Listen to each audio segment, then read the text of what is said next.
Hello student, good morning. Welcome to Gupta study point channel. मैं रंजना। आज मैं आपको एक नए टॉपिक की तरफ लेके चलती हूँ जिसका नाम है वाष्पोत्सर्जन यानी कि ट्रांसपायरेशन। क्या बोलते हैं? मेरा टॉपिक जो है वो है क्या है? वाष्पोत्सर्जन, जिसको हम इंग्लिश में ट्रांसपायरेशन बोलते हैं। अब देखिए, आइए हम जानते हैं ट्रांसपायरेशन होता क्या है। ट्रांसपायरेशन का मतलब देखिए होता है कि प्लांट्स फोटोसिंथेसिस के लिए क्या है, वाटर और मिनरल्स को एब्सॉर्ब करते हैं। सबको पता है कि for the process of photosynthesis क्या क्या चीज़ों की रिक्वायरमेंट होती है। Water, minerals plus carbon dioxide gas and chlorophyll के प्रेजेंस वाले इन the presence of sunlight green plants क्या करते हैं, फोटोसिंथेसिस का प्रोसेस करते हैं। ठीक है, आज हम वही देखेंगे कि जो प्लांट्स जो हैं कार्बन डाइऑक्साइड और वाटर और मिनरल्स का जो एब्जॉर्प्शन करते हैं, क्या वो पूरा का पूरा वो यूटिलाइज कर लेते हैं, वो जितने भी हैं सब उनके यूज़ में आ जाता है? तो नहीं। देखिए क्यों, बात यह है कि जितने वो प्लांट्स क्या है लगातार वाटर का एब्जॉर्प्शन करते रहते हैं, यानी कि जल का अवशोषण प्लांट लगातार अपनी जड़ों के द्वारा क्या है मिट्टी से करते रहते हैं। किसके लिए? प्रकाश संश्लेषण की क्रिया के लिए। लेकिन जिस जल का वो अवशोषण करते हैं वो पूरा का पूरा जो जल है वो सब यूटिलाइज हुआ, वो सारे के सारे का यूज़ वो नहीं करते हैं। उसमें से कुछ ही परसेंट जल का उपयोग पौधे अपने लिए उपयोग करते हैं। बाकी बात आती है कि जब कुछ ही जल का वो उपयोग करते हैं तो बाकी शेष जल कहाँ जाता है? तो बाकी जल जो बचता है वो जो है प्लांट से क्या है द्रव के रूप में अथवा वाष्प के रूप में वातावरण में क्या है वितरित हो जाता है। यानी कि जो आवश्यकता से अधिक जो जल बचता है, पेड़ पौधे उस जल को वाष्प के रूप में, किस जल को? देखिए, आवश्यकता से अधिक जो जल है, आवश्यकता से अधिक जो जल है वो उसका क्या करते हैं पौधे? द्रव अथवा वाष्प के रूप में, यानी कि जिसे आप लिक्विड या वेपर के फॉर्म में, यानी कि जो उनके नीड से जो ज़्यादा एक्स्ट्रा अमाउंट वाटर है, ठीक है, उसी की बात कर रहे हैं, उसको द्रव अथवा वाष्प के रूप में क्या है एटमॉस्फेयर में क्या है वो स्टोमेटा के थ्रू प्लांट्स क्या करते हैं वातावरण में, एटमॉस्फेयर में वितरित कर देते हैं। इसे ही बोलते हैं वाष्पोत्सर्जन। तो बात आती है कि जो वाष्पोत्सर्जन की जो प्रोसेस है या जो प्रक्रिया है ट्रांसपिरेशन, क्या वो गुड प्रोसेस है या बैड प्रोसेस? तो देखिए, जो ट्रांसपिरेशन है सबसे पहले तो ये गुड प्रोसेस है। कैसा प्रोसेस है? आइए थोड़ा हम देखते हैं कि इसका उपयोग क्या है। ये प्रोसेस प्लांट्स में क्यों हो रहा है, क्या ये होना जरूरी है? अगर प्लांट्स में हो रहा है तो किसके थ्रू हो रहा है, होना जरूरी है, कैसे हो रहा है, किस तरह के वाटर की हानि हो रही है, यानी किस तरह के जल की हानि हो रही है, ये सारी चीज़ें थोड़ा इसका इंट्रोडक्शन लेते हैं। उसके बाद हम इसके टाइप्स और स्पेशल टाइप्स के बारे में क्या है स्टडी करेंगे। तो सबसे पहले जो बात आती है, क्या ट्रांसपिरेशन होना पौधों में अच्छी बात है? तो आंसर इसका है हाँ। ये क्या है? ये गुड प्रोसेस है। कैसा प्रोसेस है? ये गुड प्रोसेस है। एक मिनट।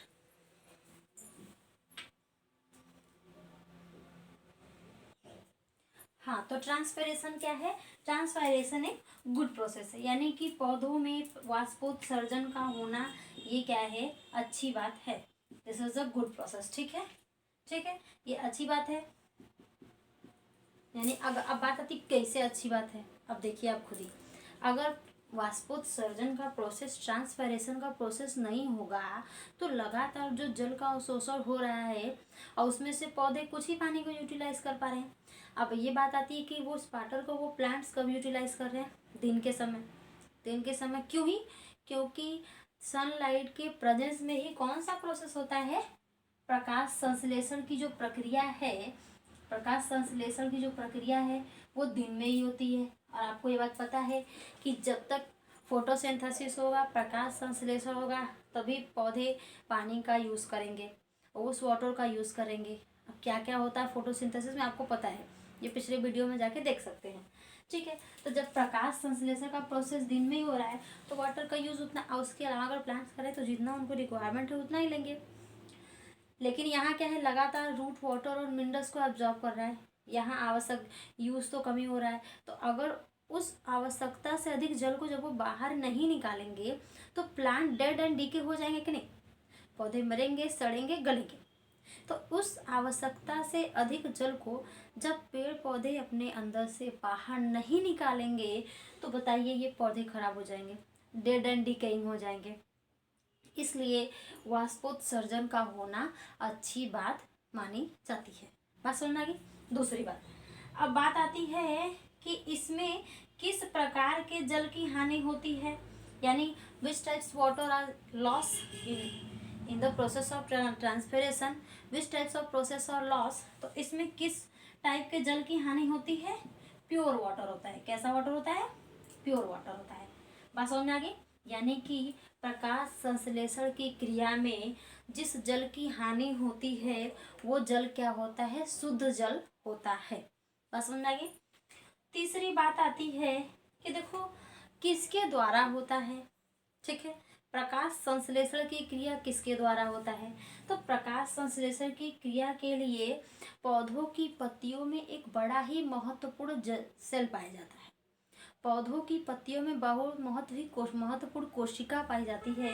उस कोशिका को हम बोलते हैं स्टोमेटा या फिर रंध्र। सॉरी, जो अंग है उसको रंध्र बोलते हैं, रंध्र बोलते हैं। और ये स्टोमेटा ही ट्रांसपायरेशन में क्या करता है, मदद करता है, या फिर इसी स्टोमेटा के थ्रू ही इसमें ट्रांसपिरेशन पाया जाता है। क्यों स्टोमेटा ही पार्टिसिपेट करता है, बात आती है अब यहाँ पे, क्यों स्टोमेटा ही, और कोई ऑर्गन क्यों नहीं है, क्योंकि स्टोमेटा के पास गार्ड सेल पाई जाती है। ठीक है, इसके पास द्वार कोशिका पाई जाती है। कौन सी कोशिका इनके पास, कौन सी कोशिका होती है बेटा, तो इनके पास होती है द्वार कोशिका।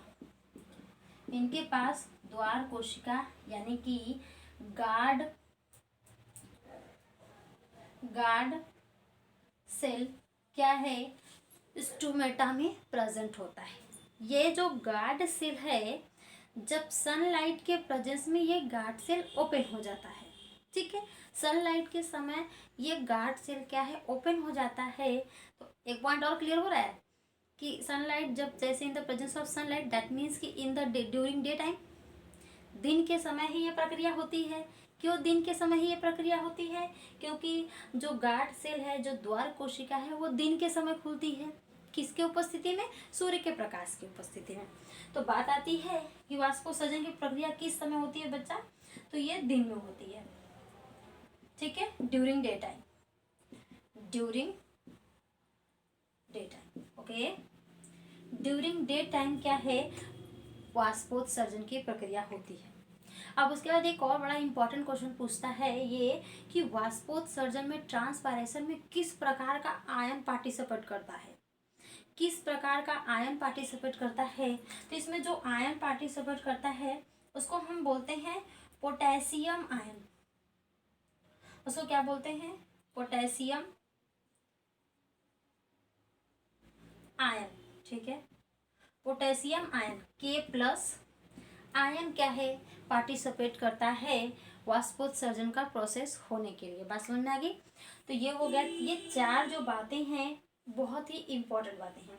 इसके अलावा अगर कुछ, हाँ, एक डेफिनेशन से सबको पता चल गया कि बात याद रखिएगा कि जो वाष्पोत्सर्जन है लिविंग सेल में होता है। सबसे इम्पोर्टेंट बात, ये बात याद रखनी है कि प्लांट सेल में, प्लांट में तो होता है वाष्पोत्सर्जन का प्रोसेस, प्लांट में होता है, यानी कि पादप कोशिका के सबसे, यानी कि प्लांट्स पादप कोशिका के,